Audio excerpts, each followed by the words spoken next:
Beat this out as soon as it can. We're just kicking it around, my man. It's the sport of kings, better than diamond rings. Football, Wildcat football, Wildcat football, Wildcat football, Wildcat football. Wrong way there. Welcome to the Married with Picks podcast, season 2, episode 3, week 1. So Steve and I will be coming to you each week to discuss the NFL slate. We're going to discuss our best plays, best picks of the week against the spread. We'll throw in a little bit of fantasy, talk some Survivor as we go through as well. If you're watching, please remember to like us on Facebook, YouTube, subscribe. We are available anywhere that you listen to your podcast, and you can watch us on YouTube. Anything else you would like to add to the intro, dear? That was great. All right, perfect. Well, then let's get started. So, I'll run down the list. There's some games that I don't really have much to say about. So you can let me know if you want to talk about them. So first game on the list is Pittsburgh going to Buffalo. Line opened at -5.5 in favor of Buffalo. It is at -6.5 in favor of Buffalo. Would you like to discuss this game? I don't have a lot to say about this game. Is it one of your plays? It's not one of my plays, but I could talk about it if you want. Well, okay. I mean, I would just say it's too many points is what I look at. It's 6.5. It should be a tight game coming out week 1. Even though, I like Buffalo overall in the season, but I wouldn't touch this game. If I had to play it, I would take the points with Pittsburgh on the road. Really? If I had to play it, it's not a pick. Okay. I think I'm leaning towards taking Buffalo here. Pittsburgh has lost some of their defensive players in the offseason. They lost linebacker Bud Dupree, one of their cornerbacks. They also lost a defensive end to injury in the preseason. And these teams met once in each of the last 2 seasons, where Buffalo did win both of those games by more than 6.5 points. So I think I'm going to take Buffalo. I just think they have a better offense, a better offensive plan, and I don't know what Pittsburgh really has going for them. All right, so next game up is the New York Jets traveling to Carolina, and this is the Sam Darnold revenge game. Are you buying into that? Absolutely. I mean, this is probably my best play of the week. I really love Carolina here. I love Carolina for the season. I have the same kind of feeling for them coming into the season this year that I did in 2020 with the Redskins, kind of ready to turn that corner. I think that I really like this team the way they were designed, and I just always thought that their problem was their quarterback. They didn't have a consistent quarterback to get the ball down the field. But I'm high on Darnold. I think that he was just in like kind of the land of misfits for the last couple of years with the Jets. They've been a failed franchise, and the Jets will have some familiarity with Darnold, so that may help them. But I don't see this game being close at all. It opened up at 3.5. It's playing around 4, and I would jump all over Carolina here. McCaffrey's back, so it's a whole new look with probably the best running back in the league, and Darnold, who was high first round pick a couple of years ago for the Jets, a fresh start. So remember the Carolina Panthers defense is decent, and the Jets are starting a rookie quarterback in Zach Wilson. So I think that's playing against them here too. I really like Carolina. I think this line should be higher. Okay. I'm with you. I love a good revenge game. Yeah, I look for big things from Matt Rule and the Carolina Panthers this year. Well, we'll see what Darnold really has. What do you like about that game? Anything? This game? I think everything that you said. I mean, Carolina has CMC. You have Sam Darnold, Robbie Anderson, who were together in New York. I think Matt Rule, he did a lot with, was it Temple? Yeah, when he Temple was the coach there. Moved on to Baylor. Now the Jets have a new coach too. The Saleh. defensive coordinator from San Fran, but they do have a rookie quarterback, and it's kind of you get a rookie head coach, you get a rookie quarterback in the land of misfits of the Jets. How can you play the Jets here? Like, I guess they also have a rookie running back. Yeah, who may or may not play. I don't know. And I guess they did what acquire the status is of Michael Carter. They acquired Corey Davis from Tennessee. Yeah, as a wideout, right? So they have him and Elijah Moore and Jamison Crowder in a slot. But, it could be Tevin Coleman at running back, who you would remember from the 49ers. So. Yeah. So we'll see. And then the next game up is Jacksonville at Houston. So we have Jacksonville with a new coach, the new quarterback, also a rookie. And both of their names are escaping me at the moment, but I'm sure you can help me out there. Trevor Lawrence. Oh, Trevor Lawrence. And who's the coach? The college coach? Oh, it's the Ohio State coach. I can't remember his name. I don't know why you put me on the spot like that. Because I couldn't think of it, but that's fine. But Houston is just a hot mess, right? So we have Tyrod Taylor starting there because I don't know what the hell is going on with Deshaun Watson at this point. And they don't have a whole lot. Their starting wide receivers are Brandon Cooks, Chris Conley, and Anthony Miller. So kind of like a hodgepodge of receivers, a hodgepodge of running backs as well. I don't really know what they're trying to accomplish this year. And even though it is going to be Trevor Lawrence starting in Jacksonville. It is Urban Meyer, by the way. Yeah. Okay. Coach. I think they can win by 3. I think Houston is going to be this year's Jets. So you might as well take Jacksonville now with a line of -3 because I think the line on the Texan games, is just going to grow as the season goes on. Yeah, Taylor. Yeah, it's just, I keep looking at this game and thinking 2 bad teams take the points at home.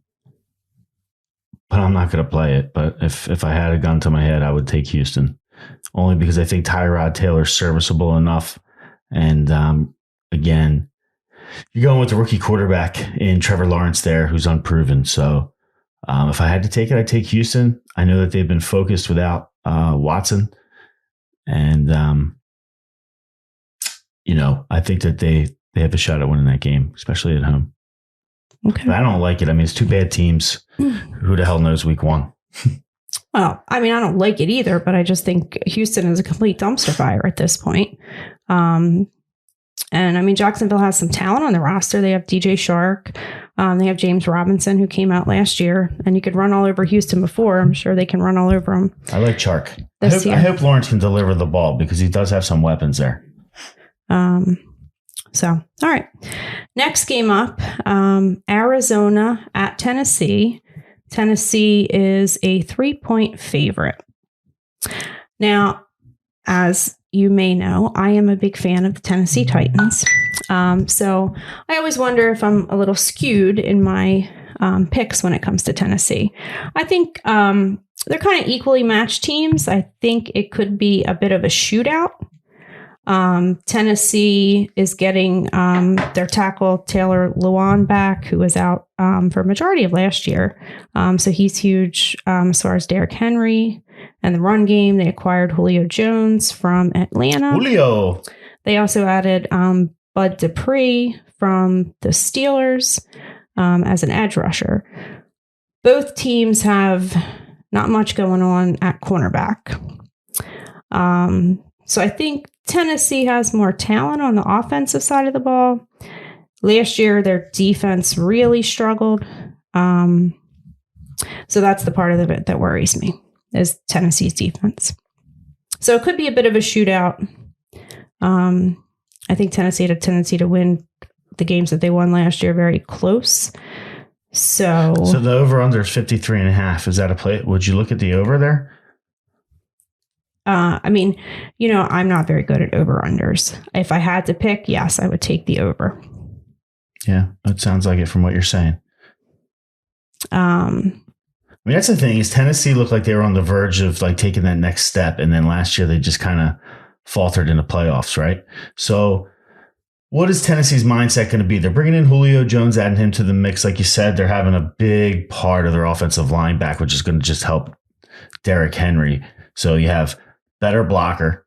You got Julio Jones, who's arguably, he struggled last year with injury and didn't do well in Atlanta, but he's arguably the top 3 receiver in the league if he's going well. So that could open up a lot of field if you're going to have to pay attention to him and A.J. Brown on the other side with extra defenders in the secondary. It's going to open up the lanes for Henry. So you're almost damned if you do, damned if you don't. And Ryan Tannehill has proven that he's excellent with the play action. Now, on the other side of the ball, you got Arizona. These two are two teams that I'm high on this year. I think a lot of people are high on those two teams. But Arizona with Lamar Miller, I really like him. This is a tough game for me. Kyler Murray. Did I say Lamar Miller? Jesus Christ. He's in Tennessee. But in Arizona, it's just two teams that I like that I'm not going to even try to predict this game. But, we'll see how Tennessee does at home if they can keep the score relatively low on the defensive side of the ball. It'll be interesting to see who do you have added there in Arizona at receiver. Do you remember who they got? It's kind of fallen off the edge since he used to be one of the best receivers, but I keep bringing it up on the first 2 podcasts and you get mad at me. Yeah, I do. AJ Green. You're touting AJ Green on our podcast. It's not a good look. It's 3 in a row. It's not a good look. I'm going to bring up AJ Green on every podcast until he scores a touchdown. So, yeah, I don't know. They have D. Hopkins at wide receiver as far as I'm concerned. And they have Is it James Conner now? Is their running back along with Chase Edmonds? I didn't even mention James Conner. So I'm just kind of waiting for him to take over that program, right? Because, he did it well rushing in Pittsburgh with 0 offensive line. So, if you can get him moving in Arizona, I'd be interested to see if Chase Edmonds really moves to more of a 3rd down back, because that's ideal fit for Chase Edmonds. Yeah. So I don't know. I think Tennessee definitely has the better offense. So I'm going to take Tennessee -3. You have no play? No play. All right. So next game up is the LA Chargers at Washington. It opened at -2 in favor of LA. It is now -1 in favor of Washington. We obviously have Ryan Fitzpatrick at quarterback for Washington now. Justin Herbert at quarterback for the Chargers. Austin Eckler, your boy, has a hamstring injury and is questionable for Sunday. So what's the word you think that he's going to play? That's kind of huge. Expected to play, I think, but even if he's a little banged up, that's a tough, stout defensive line to run against in Washington. So, I was looking at this game. I like Washington overall again for the season. I like Fitzpatrick. I think we're both high on him. But with the Chargers coming to town, I just don't really feel confident. I want to see kind of what Washington does, how it lays out with Fitzpatrick, how he's able to look in the new offense. And LA is traveling across country for a 1:00 game. Yeah. I will mention that. I think it may come down to what every game that Ryan Fitzpatrick plays in comes down to is which Fitzpatrick will you get. He's got the pieces around him in Washington now. So if he can just avoid the turnovers, I think they can definitely have success. So I'm going to take Washington at -1. Next game, Steve. Philadelphia at Atlanta. Open at -4 in favor of Atlanta. It is now down to -3 in favor of Atlanta. I'll let you take the lead on this one, dear. I don't know. I struggle with this game because these are 2 bad teams from last year.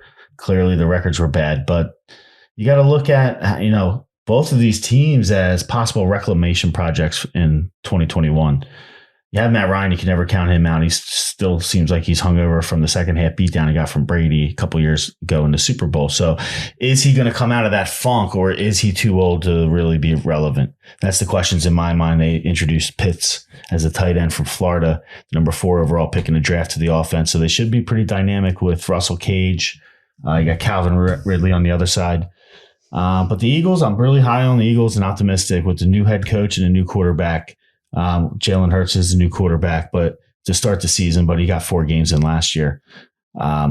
I'm really confident that the Eagles are building this the right way. We'll see how it turns out. It's just too many question marks to know how Devontae Smith is going to, stay healthy in this offense in the NFL. He's kind of frail, the Slim Reaper, and Rieger's not much bigger on the other side. So the Eagles are not very deep. If they start messing with injuries like they did last year, especially up front on the offensive line, they can't really surmount much of an attack without those 5 starters being healthy. It's going to be an interesting one. If I had to pick it, I would definitely pick the Eagles, but that's the homer in me, especially if you're getting a 3 and a hook. I would take the Eagles, but it's not really a pick that I'm looking to make here. Yeah, I'm curious to see what happens in this game, but I don't really want to bet it. If I had to, I would probably take Philadelphia, but to me, this is 2 bad teams playing each other, and I don't want anything to do with it. Well, it seems like, there's twice that I remember the Eagles have gone down to Atlanta to start the season, and it hasn't turned out well. Both times you thought that they were going to win the game, and I believe they were favored. So I'm just a little weary of the history there of Philly starting in Atlanta. I could definitely see Atlanta winning the game if they can put it together. But if you remember last year from Atlanta had a sneaky way of giving games away at the end. Their secondary was really bad. They're supposed to be much improved. This guy, Arthur Smith, I don't know. I think he's probably over his head, but we'll see what happens on Sunday. I'm very interested and very excited to see what happens in that game. All right. Next game up is Seattle at Indianapolis. It opened at -2 in favor of Indy. It is now -3 in favor of Seattle. And I assume part of that is the Carson Wentz stuff. But I guess Carson Wentz is expected to start. Yeah. So my initial take on this game was Seattle, but I kind of had to back off because it's another game I just want to kind of see what happens. Seattle, I think, 2 seasons ago, they started off slow and they kind of picked up momentum as the season went on. Last year, they came out firing and kind of tapered off as the season went on. They're going to be traveling for a 1:00 game. Historically, they've started slow, though. And I think that's a point here in this game. The exception. Yeah. I think that, Indy definitely has the better offensive line. Indy has the better defense. So maybe on paper, Indy is the better team. But if you're talking Russell Wilson versus Carson Wentz, I'm going to take Russell Wilson all day. I also think that to an extent, Pete Carroll's got to be thinking his job's on the line at this point. So maybe that would play into his decision-making to let Russell Wilson throw it a little more, which I don't think is a bad thing. But I'm going to take a wait-and-see approach on this one. All right, so no official pick there for you? Nope.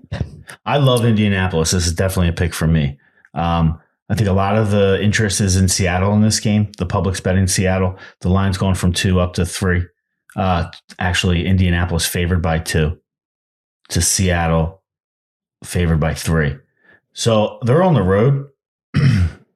Intra-conference, I think you buck this Bronco Carson Wentz until he gets injured and gets knocked out. As long as he's going to start, I do believe in the Frank Reich is the Carson Wentz whisperer theory, and their defense is really, really good. So I love their running back situation. I think that they're going to be able to move the ball. T.Y. Hilton is hurt. Is he hurt? Yeah, I think he got hurt a week or 2 ago. Well, how do you not like Jonathan Taylor? And I don't like Jonathan Taylor. Well, you don't like Jonathan Taylor because you think Marlon Mack a lot about Marlon Mack. But the fact is, you got both of these guys coming back. You got Hines still, who had a very good, productive season last year as a third down back and getting a little more action when there was injuries. We also have Carson Wentz at quarterback. Yeah, but when he's healthy and if he's in Frank Reich's system, he's clearly shown that he can be elite, like MVP candidate, which is a fact before he got hurt in 2017. So I'm looking for that. And I honestly think that they handle Seattle here. I know it's not going to be a popular pick, but I really like Indianapolis and I feel strongly about it. They're almost as strong as Carolina. And I feel really strong about Carolina. But, if I was ranking them, it would be 1 and 1A. Okay. All right, next game is Minnesota at Cincinnati. Open at -2.5 in favor of Minnesota. It is -3 in favor of Minnesota. Now, I'm thinking back to last season when I initially looked at this game, and I'm thinking that it could be a high-scoring affair. Like, Minnesota's defense sucked last year.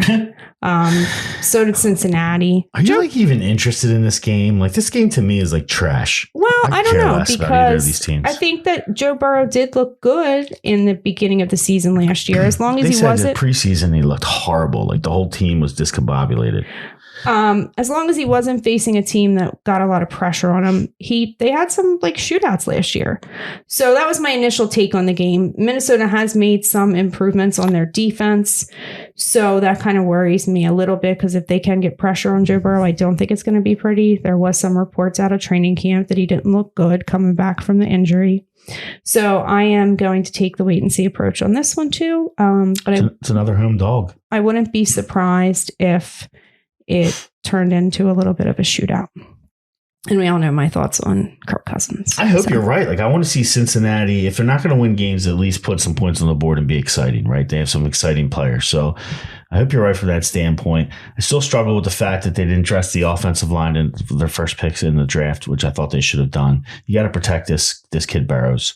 So I thought that was a tactical mistake, even though you got a very, very talented pick in the draft in Jamar Chase. So he's hard to let go, but sometimes you got to do the tough decision and trade out of that pick or take a tackle. So we'll see what happens there, but it's not a pick for me. All right. Next game up is San Francisco at Detroit. And it is open at -7 in favor of San Francisco. It's now -8. So we have Kyle Shanahan, who last year they had a ton of injuries. So they start the season healthy. Detroit, we now have Jared Goff at quarterback and not much else. You got DeAndre Swift's a good running back if he's healthy. So, back. I mean, they do have. But who do they have at wide receiver? Not many big names. You got Tyrell Williams, Amon-Ra, St. Brown, and Quinzel Cephas. I don't know. They're talking big on the tight end this year. TJ Hawkinson. I believe he was coming from Seattle. No, he was there last year. He was there last year. So they're talking big about him.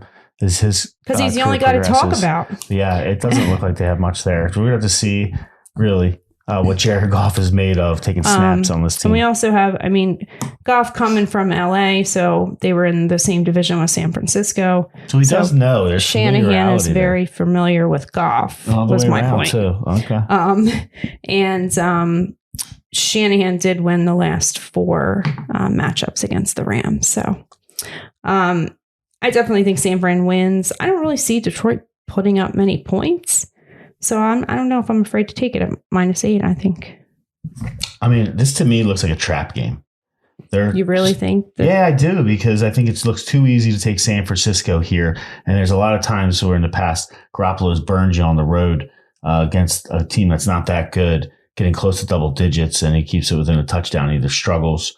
I like San Francisco this year a little bit. Clearly, they're going to be better with the quarterback situation. Looks much better than Garoppolo being injured, and you drafted Trey Lance in the draft early. So they look stronger from that standpoint. You got Deebo Samuel coming back healthy. Ayuk is really the number 1 there.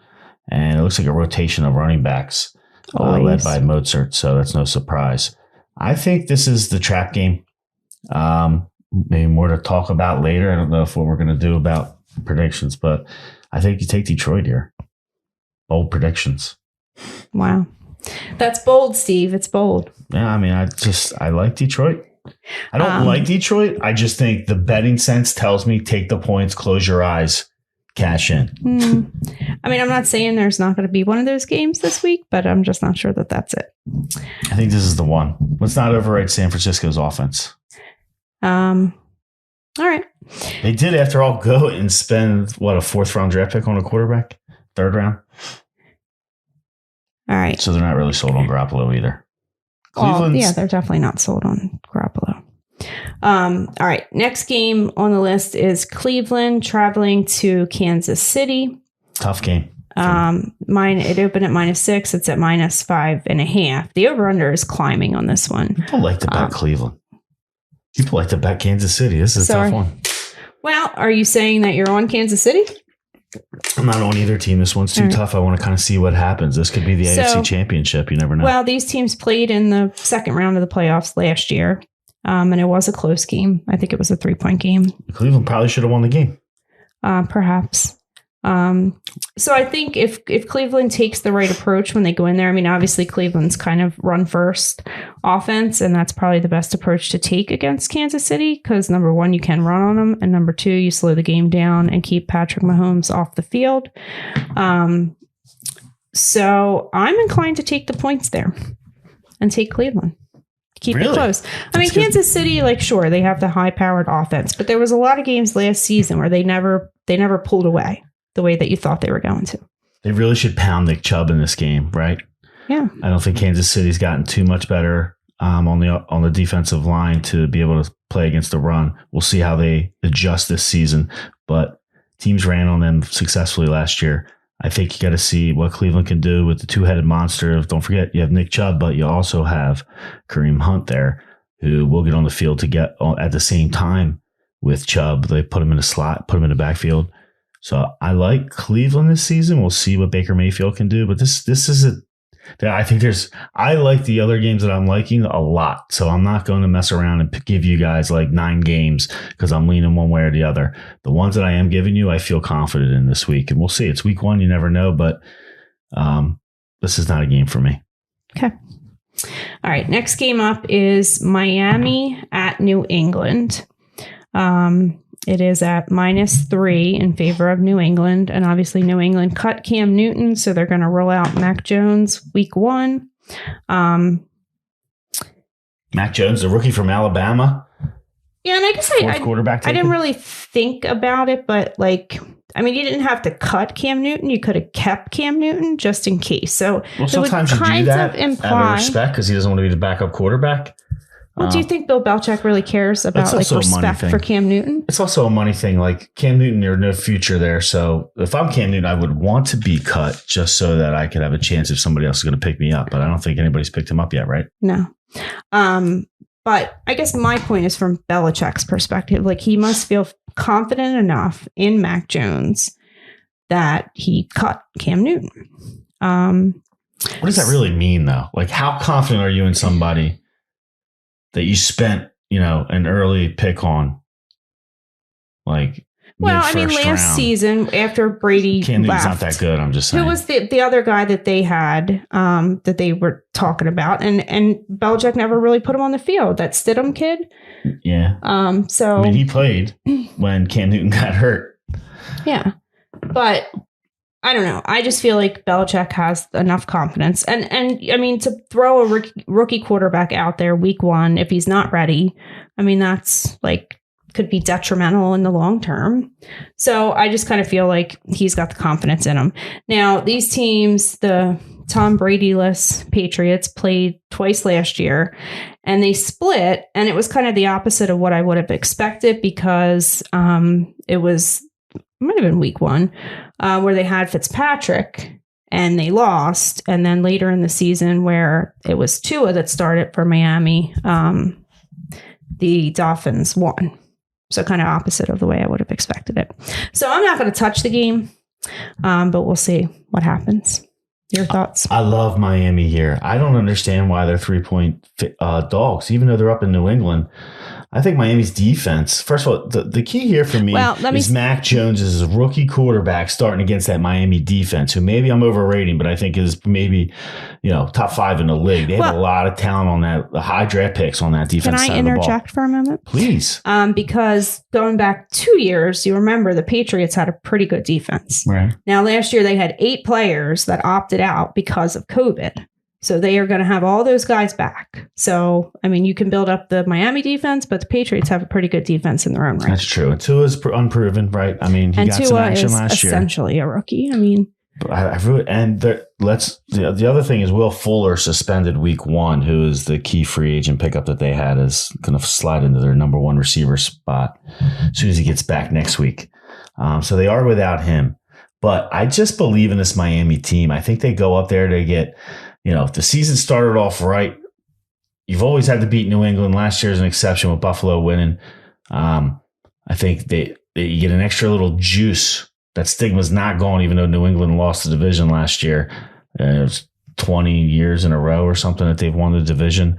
So it's kind of like you're going into your rival's home to start the season in a season where you think you have what it takes to go all the way. They're going to be pumped up, ready to go. I look at Miami to show out up in New England. I think their defense gets this kid to turn the ball over. It could get ugly quick. I like Miami, and I like them a lot. Okay. I mean, I'm not going to touch it, but if I had to pick, I would probably take New England. All right. Next game up is Denver at the Giants.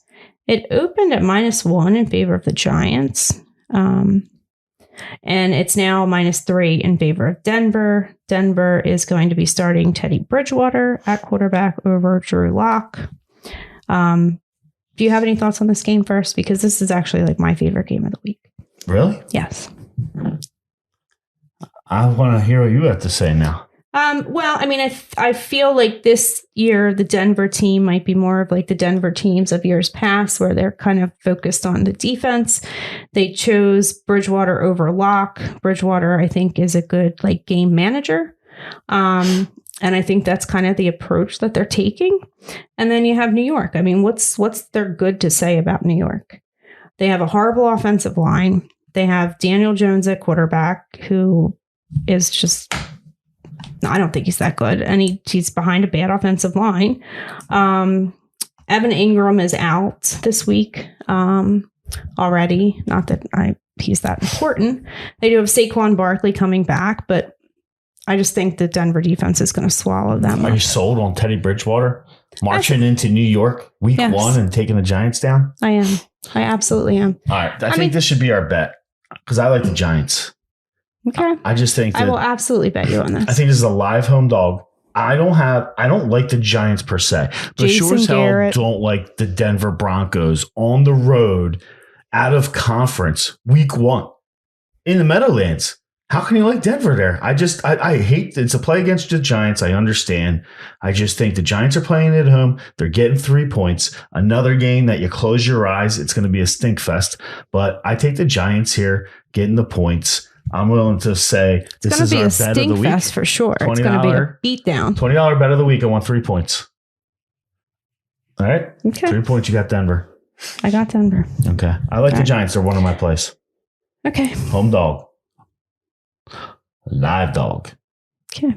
What do you think about the Rams Chicago? That's a Sunday night game, right? Do we want to skip past that and talk New Orleans Green Bay? Sure. Just let's not forget to come back. Okay. Okay. Well, I don't care about Green Bay, New Orleans. I mean, I do care about it. I want to watch the game. It's in Jacksonville, but it's not a play for me. All right. So we have Green Bay was supposed to be at New Orleans, but because of the hurricane, they moved it to Jacksonville. Hurricane Ida, which is my mom's name. It's my grandmom. Her name is Ida. You knew that, right? No. I didn't tell you that. Ida. Is that relevant? Sweet as apple cider. In any way? To my uncle used to sing when we would go up there. You get drunk and he would sing that. I didn't know we were taking trips down memory lane. Yeah, well, okay. Hurricane Ida. Back to football. All right. So Hurricane Ida, Grandma Ida. Okay. Back to football. So, okay. I don't like this Green Bay game. Because of Ida, they're moving to Jacksonville was your point. I'm sorry to derail the conversation, but I love my grandma Stevens. I just don't want to go against New Orleans. The natural tendency here is to jump all over Green Bay. But I firmly believe in Sean Payton's ability as a coach. And I don't like Sean Payton, but I think he's good. And I'm riding with his ability to be able to connect with certain quarterbacks and get the best out of them. I think some coaches who are focused on the quarterback position can really make a difference and improve somebody. Similar to the Frank Reich whisperer of Carson Wentz. So I am not going to bet early in the season against Jameis Winston and see what he can do here. Green Bay's defense isn't that great. Jameis Winston can air the ball out. Well, so I think they lose a little bit moving out of New Orleans. It's one of the greatest home field advantages, right? That was Drew Brees. Drew Brees at home versus Drew Brees on the road. Yeah, that was a Saints thing. At home versus Saints on the road. But I guess you're right. You run with the quarterback, so. Well, it's number one. I'm not convinced that Sean Payton wants to be the quarterback whisperer to Jameis Winston, because I still think he really wanted it to be Taysom Hill. I'm going to tell you this: they beat Green Bay in Jacksonville, and it doesn't matter what Sean Payton wants. He wants to win, and if he starts winning with Jameis Winston, he'll be his second son. Well, he'll be happy, but I don't know. Let's not forget Jameis Winston's magical ability to bring teams from behind uncannily, consistently at Florida State.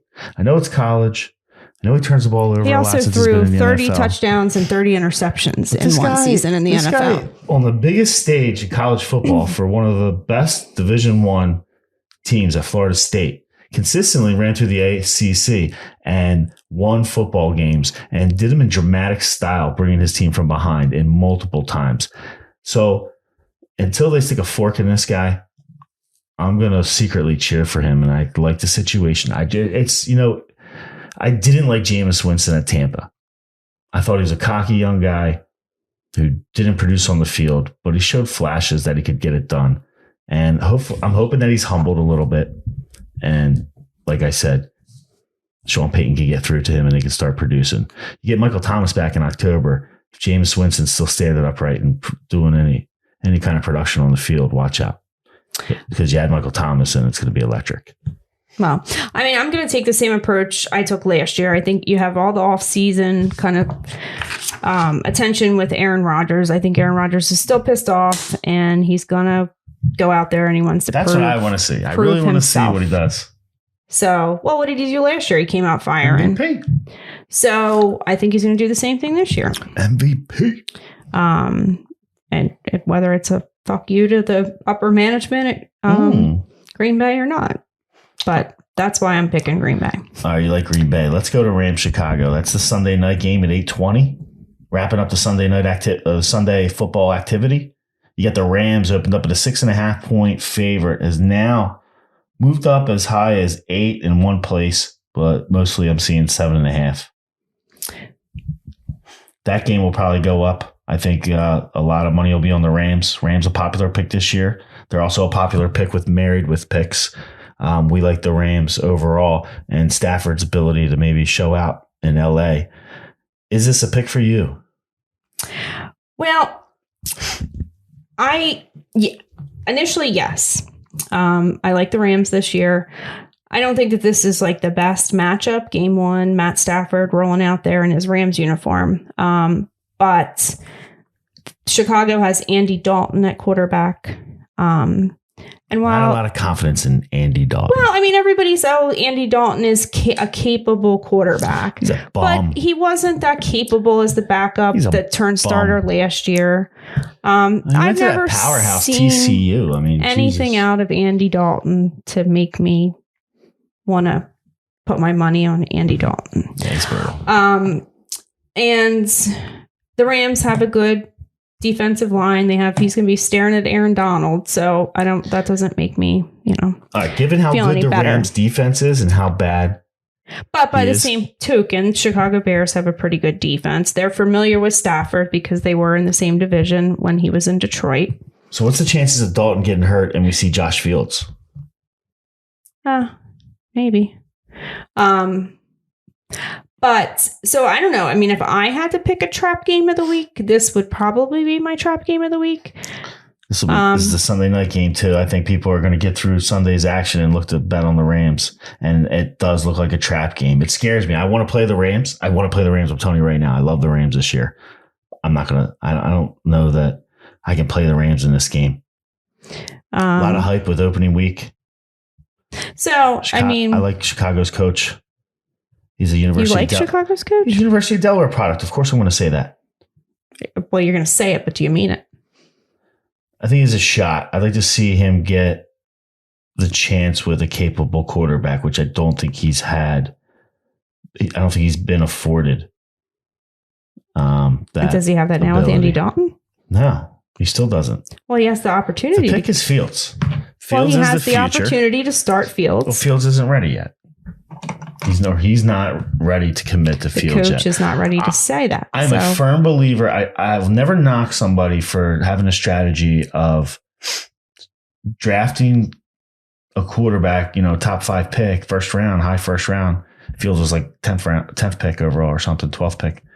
I'll never knock a team for sitting him in the beginning because I think it builds character. We've seen it work time and time again where you could damage these kids' psyche if you put them in too early and they get hammered because they don't know what they're doing. So give them a little bit of time to read the defense, to be able to study, to feel a little more comfortable, to allow the game to slow down for him. Because once he gets in there, it's going to be moving a million miles a minute.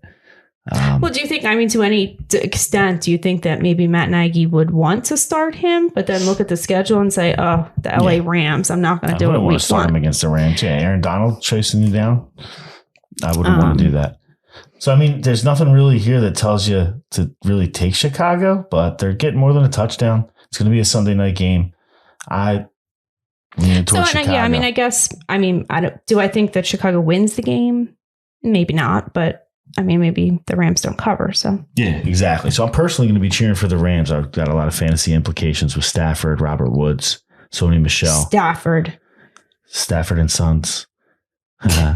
We'll tell that story later, how JACLYN tried to snake me for Matthew Stafford, but let's digress now. One last game here.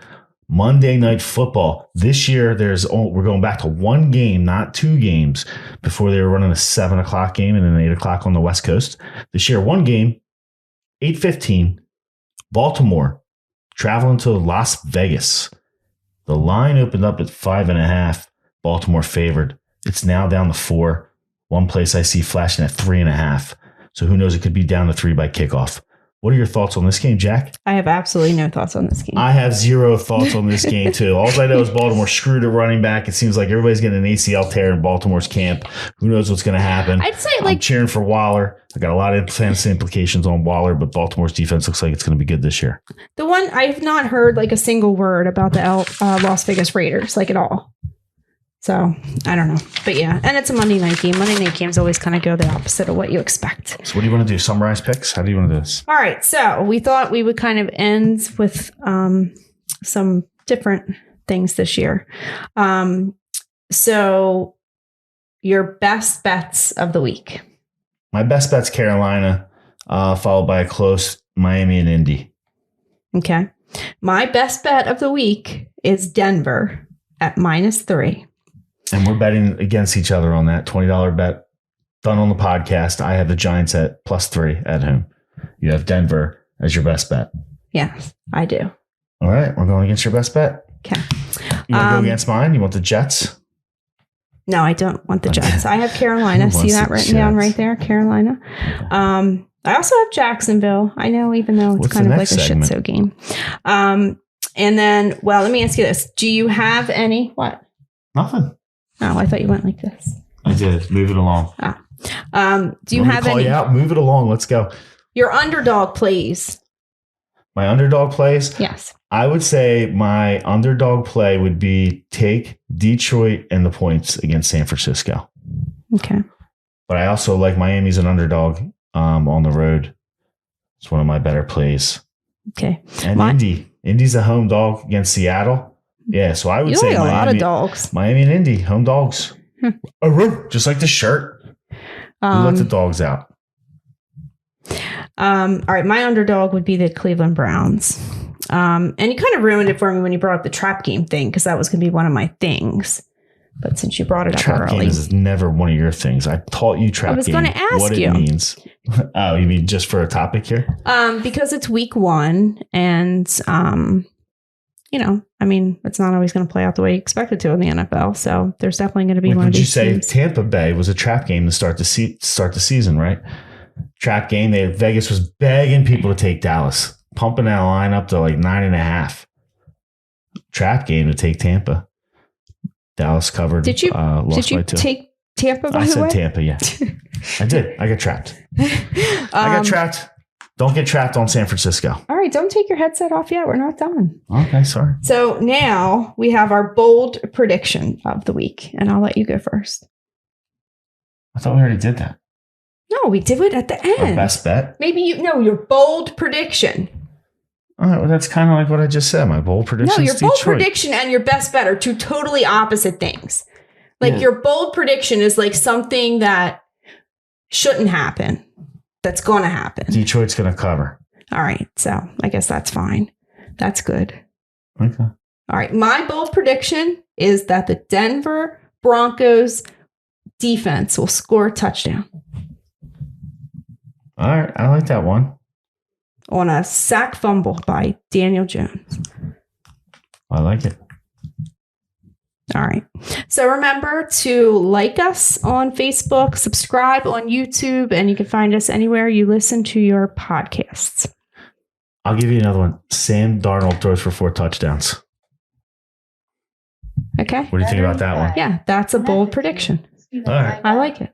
That's what I'm looking for out of you. All right, that messed me up because I was just kind of thinking my bold prediction was going to be This out as soon as it came was just kicking it around my man. the Detroit Lions covering.